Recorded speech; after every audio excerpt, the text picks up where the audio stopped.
Hello students, this is Dilip Pawar, Assistant Professor History working at Government College, Nagau. तो जो last अपना lecture था उसमें अपन औद्योगिकरण के बारे में बात कर रहे थे, इंडस्ट्रियलाइजेशन। तो इंडस्ट्रियलाइजेशन में अपन ने किसके बारे में बात की? इंडस्ट्रियलाइजेशन के टाइमलाइन के बारे में अपन ने बात की थी। फिर बात की थी कि ब्रिटेन में ही औद्योगिकरण पहले क्यों हुआ, इसके कारणों के बारे में अपन ने बात की थी। फिर आगे अगले वीडियो में बात की थी कि विशेषताएं क्या हैं, औद्योगिकरण के अंतर्गत क्या क्या विशेषताएं आती है, इसके बारे में अपन ने बात की थी। तो उसी क्रम में आगे बढ़ते हुए आज अपन बात करेंगे प्रभाव के बारे में कि जो औद्योगिकरण है उसका प्रभाव क्या पड़ा।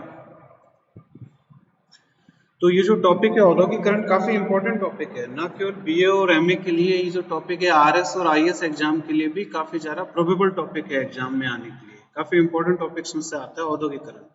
तो अपन अभी चर्चा करते हैं, बात करते हैं औद्योगिकरण के प्रभाव के बारे में। सबसे पहले अपन बात करते हैं आर्थिक प्रभाव। देखो, जो प्रभाव है उसको कुछ पॉइंट में लिखने की बजाय अपन उसको डिवाइड कर सकते हैं कि आर्थिक प्रभाव किस प्रकार का था, राजनीतिक और प्रशासनिक प्रभाव किस प्रकार का था, सामाजिक प्रभाव किस प्रकार का था, और इंटरनेशनल रिलेशन में किस प्रकार का प्रभाव रहा, यानी अंतरराष्ट्रीय परिदृश्य में किस प्रकार का प्रभाव रहा।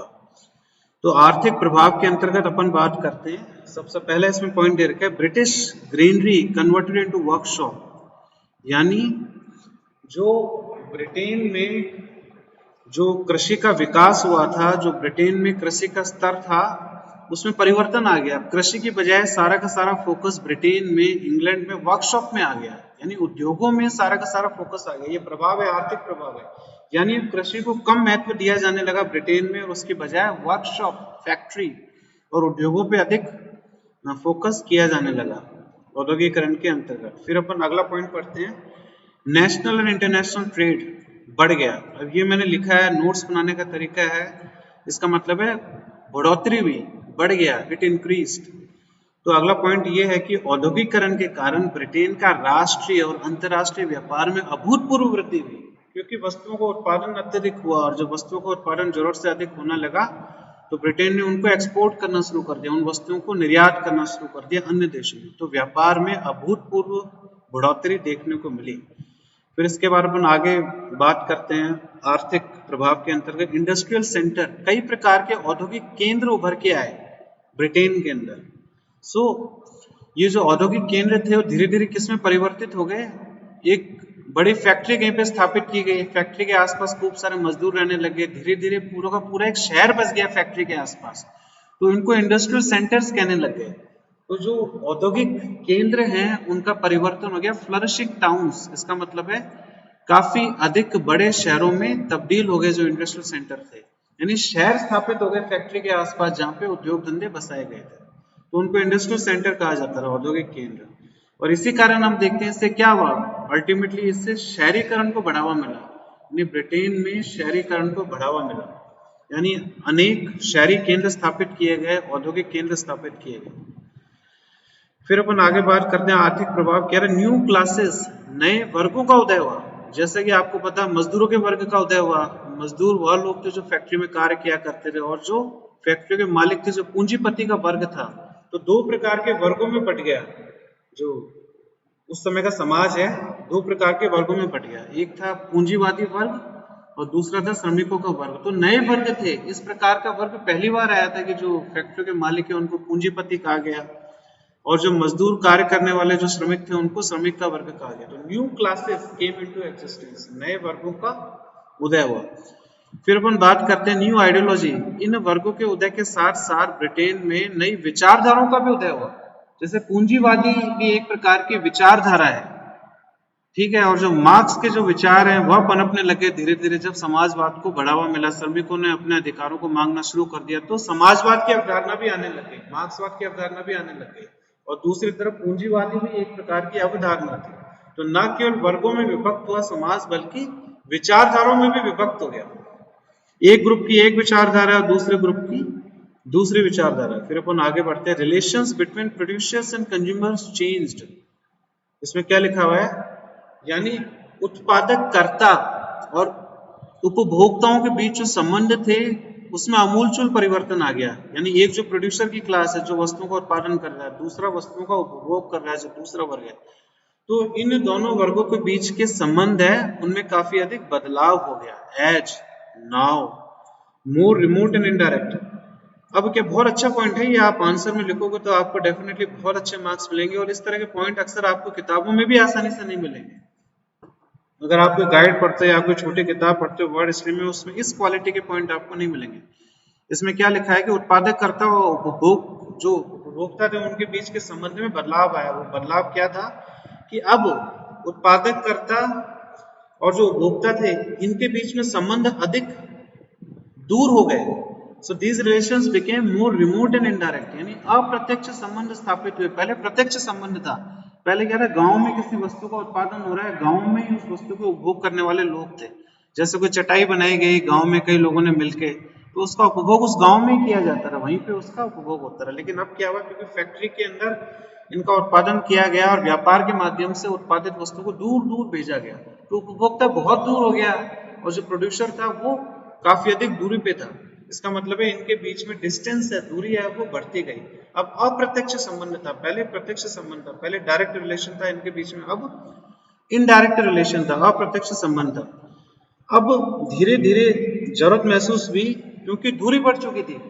अगर किसी व्यक्ति ने किसी वस्तु का उत्पादन किया था पहले गांव में और उस वस्तु की कोई शिकायत होती है, तो उपभोक्ता है उस गांव में रहने वाला वस्तु को दोबारा उस व्यक्ति के पास ले जा सकता था कि आपकी वस्तु खराब निकल गई। लेकिन अब क्या हुआ, दूरी बहुत अधिक बढ़ गई। तो अगर किसी वस्तु का खराब प्रोडक्शन हुआ या कोई वस्तु खराब है, उसकी शिकायत वो कैसे करें। इसलिए समय के साथ साथ उपभोक्ताओं के जो अधिकार हैं उसके बारे में भी अवेयरनेस आने लगे। समय के साथ साथ एक जरूरत महसूस हुई कि जो उपभोक्ता है उनके अधिकारों की भी रक्षा की जाए। तो ये अपन ने आर्थिक प्रभाव के बारे में पढ़ा है, इसके बारे में अपन आगे बात करते हैं। राजनीतिक और प्रशासनिक प्रभाव किस प्रकार का औद्योगिकरण का। अपन मुख्य तरह जो प्रभाव के बारे में बात कर रहे हैं वो ब्रिटेन के कॉन्टेक्स्ट में बात कर रहे हैं, क्योंकि ब्रिटेन में ही सर्वप्रथम औद्योगिकरण की प्रक्रिया शुरू हुई।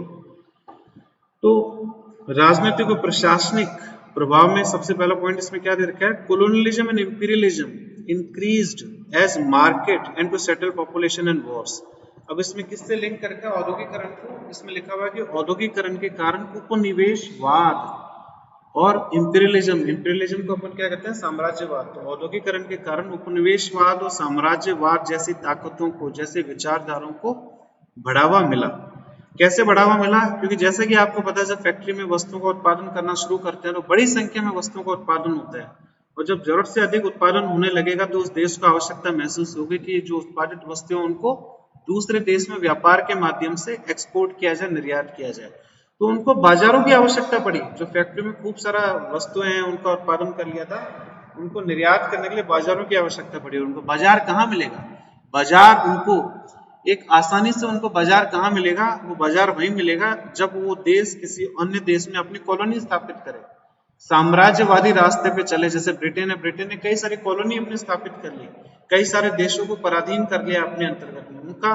उन देशों का सारा मार्केट ब्रिटेन के हाथ में आ गया। ब्रिटेन की इच्छा थी कि वो जितना भी सामान चाहे अपने फैक्ट्री में बना हुआ सामान किसी भी कीमत पे वो उन देशों को बेच सकता रहा। वहां का आयात शुल्क भी बहुत जरा कम कर दिया जाएगा, क्योंकि उन कॉलोनियों की सरकारी पूरी ब्रिटेन के हाथ में थी। तो इसलिए कहा जाता है औद्योगिकरण एक महत्वपूर्ण कारण रहा है साम्राज्यवाद और उपनिवेशवाद को बढ़ाने के लिए भी। फिर दूसरा कारण क्या था, उन कॉलोनी में जब जनसंख्या में वृद्धि हुई ब्रिटेन में, तो अपने देश की जनसंख्या को बाहर बसाने के लिए भी उनको कॉलोनी की आवश्यकता पड़ी।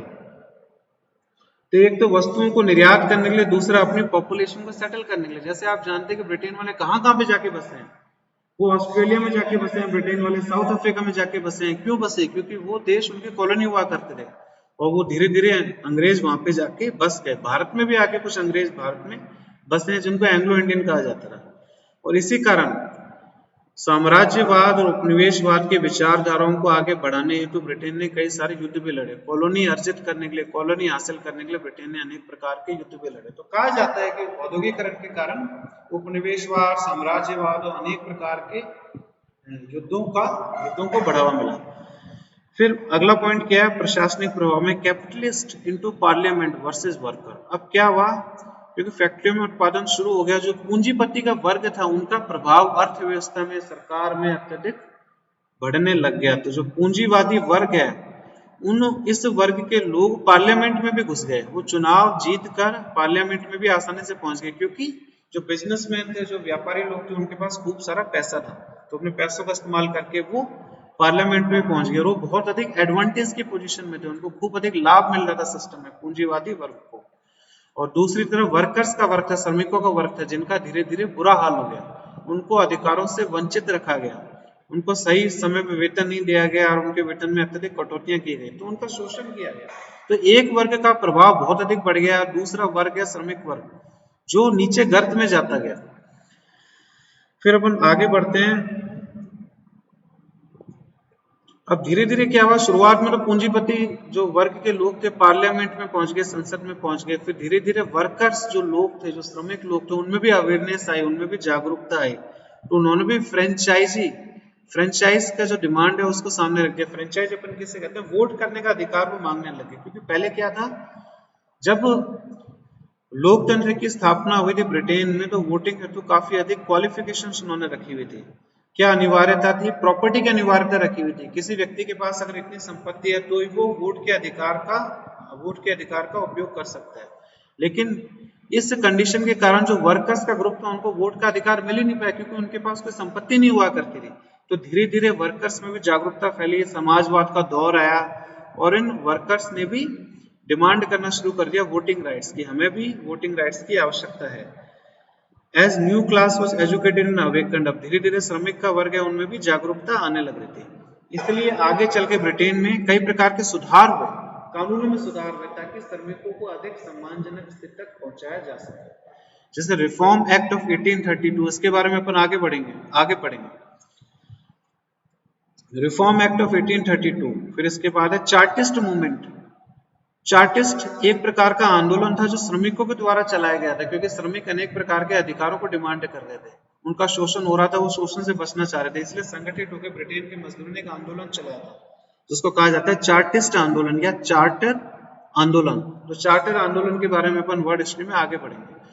तो इसी कारण हम धीरे धीरे देखते हैं कि लोकतंत्र सशक्त होता गया ब्रिटेन में, क्योंकि जैसे जैसे वर्कर्स या श्रमिकों हैं, उन्होंने अपना अधिकार मांगने शुरू किए, उनको अधिकार मिलने लगे, धीरे धीरे कानून में सुधार किया गया, तो कुल मिला के लोकतंत्र धीरे धीरे सशक्त होने लगा। वंचित वर्ग है उनको भी वोटिंग का अधिकार धीरे धीरे मिलने लगा ब्रिटेन में। अब से अगला पॉइंट क्या है, न्यू प्रॉब्लम्स। अब प्रशासनिक और राजनीतिक क्षेत्र में नई नई समस्या भी उत्पन्न हुई औद्योगिकरण के कारण। स्टेट का रोल बढ़ गया, क्योंकि समस्या क्या थी उस समय के ना समाज में, समस्या ये थी कि श्रमिकों की जो स्थिति है बहुत अधिक खराब होती जा रही थी, उनका पूंजीपति वर्ग के द्वारा शोषण किया जा रहा था, ये समस्या थी।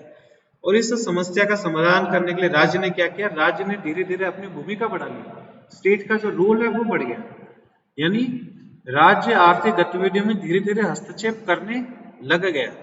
और इसी के साथ ही कहा जाता है वेलफेयर स्टेट की स्थापना होने लगी। वेलफेयर स्टेट क्या कहते हैं, कल्याणकारी राज्य।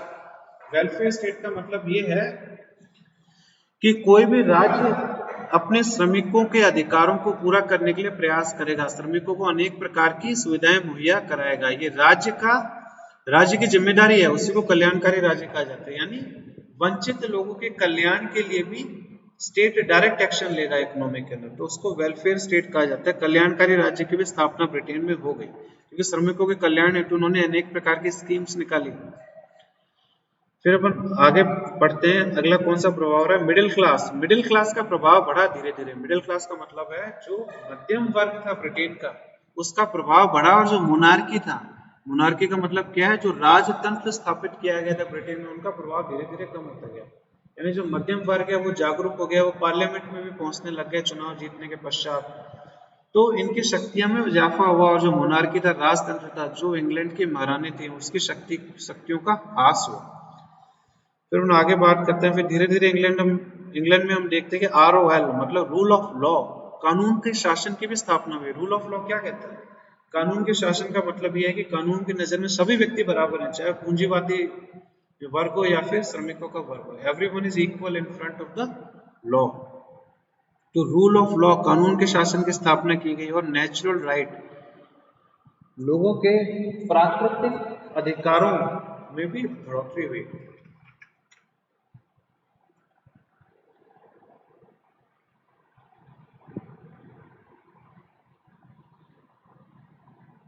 प्राकृतिक अधिकार का यहाँ पे क्या मतलब है?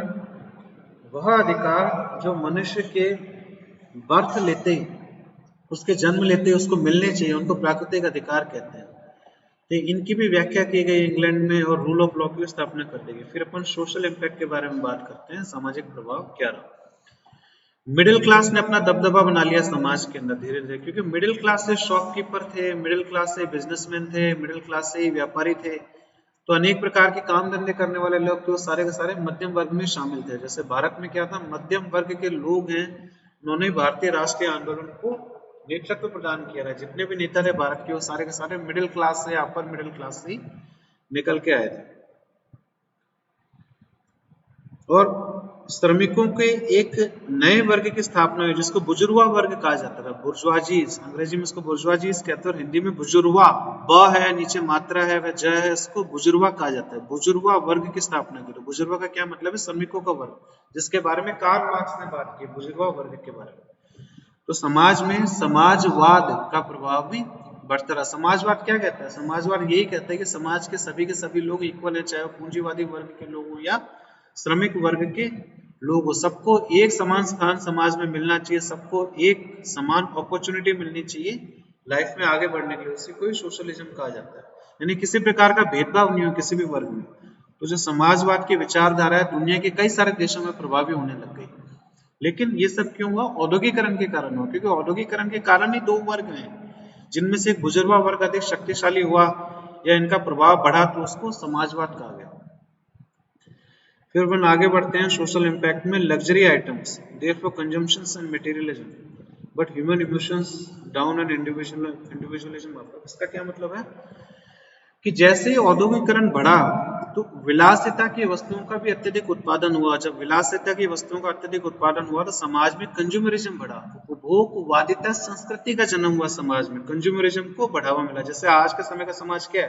कंज्यूमरिस्ट सोसाइटी है। आज के समय में उपभोग करने में अधिक ध्यान देते हैं। खूब सारी वस्तुओं का यहाँ पे उत्पादन होता है, विभिन्न प्रकार की वस्तुओं का। जैसे मैकडोनल्ड है, अमेरिका की कंपनी है मैकडोनल्ड, उसके बर्गर भारत में भी बेचे जाते हैं मैकडोनल्ड के द्वारा, तो उसको उपभोगितावादी संस्कृति कहेंगे, कंज्यूमरिज्म। तो औद्योगिकरण के कारण ब्रिटेन में उपभोगवादिता संस्कृति का जन्म हुआ। मटेरियलिज्म, लोग अधिक भौतिकवादी हो गए। एक तो होता है स्पिरिचुअलिज्म। स्पिरिचुअलिज्म का मतलब यह है कि लोग अध्यात्म की तरफ अधिक ध्यान दे रहे हैं, अध्यात्म, भगवान, देवी देवता, इनकी पूजा अर्चना करते हैं।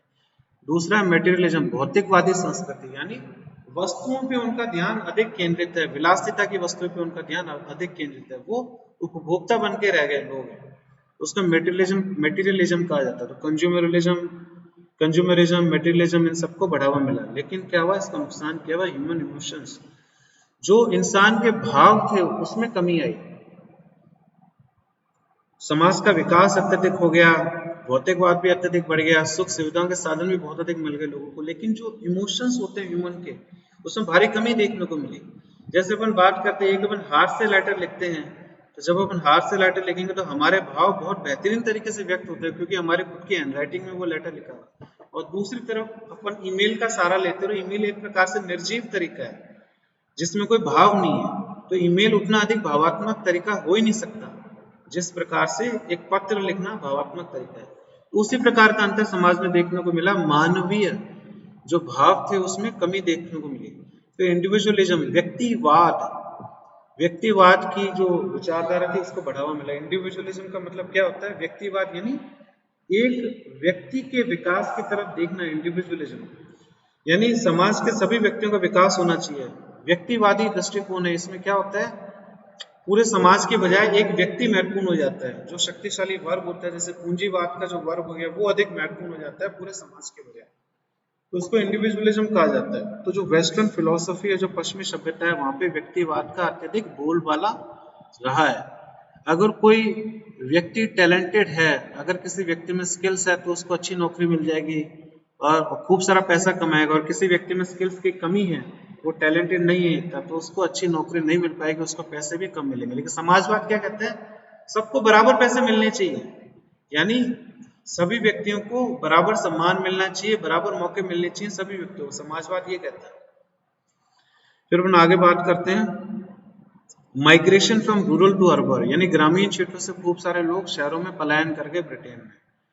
और अनेक प्रकार की सामाजिक संस्थाओं को जन्म दिया गया। सोशल इंस्टीट्यूशंस वर डेवलप, जैसे family, marriage, joint family, nuclear changes. तो कई प्रकार के समाज में बदलाव देखने को मिले, जो सामाजिक संस्थाएं थी उसमें बदलाव देखने को मिले। जैसे फैमिली सिस्टम और मैरिज सिस्टम है उसमें बदलाव हुआ। जो परिवार की संस्था थी, जो शादी की संस्था थी, उनमें हमें बड़े बदलाव देखने को मिले। जैसे अब ज्वाइंट फैमिली कम रहने लगी थी। जब शहरों में जनसंख्या पलायन कर गई तो शहरों में ज्वाइंट फैमिली का जो ट्रेंड था वो कम हो गया। और दूसरी तरफ न्यूक्लियर फैमिली, न्यूक्लियर फैमिली का मतलब क्या है कि पूरा परिवार एक साथ नहीं रहता है, परिवार में केवल हस्बैंड वाइफ और उनके बच्चे ही, उनको न्यूक्लियर फैमिली कहा जाता है, जिसको छोटी फैमिली कहा जाता है। फिर अपन आगे बढ़ते हैं, दोबारा लिख रखा है इंडिविजुअलिज्म बढ़ा,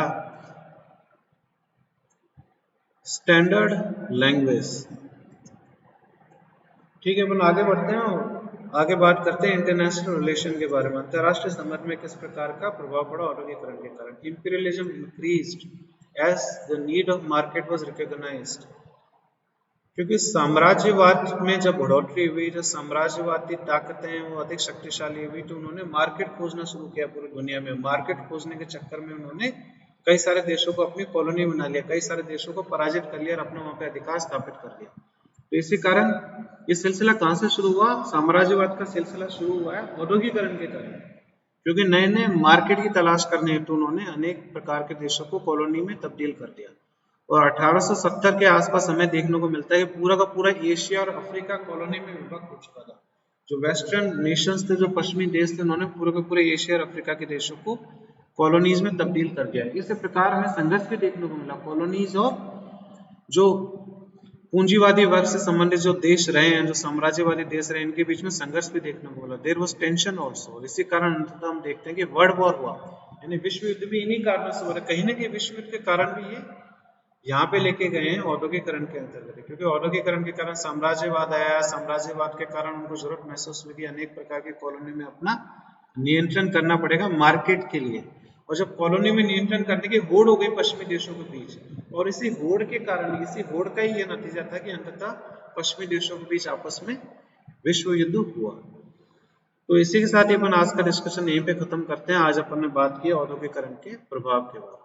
तो मुझसे जुड़ने के लिए आप लोगों का बहुत बहुत धन्यवाद।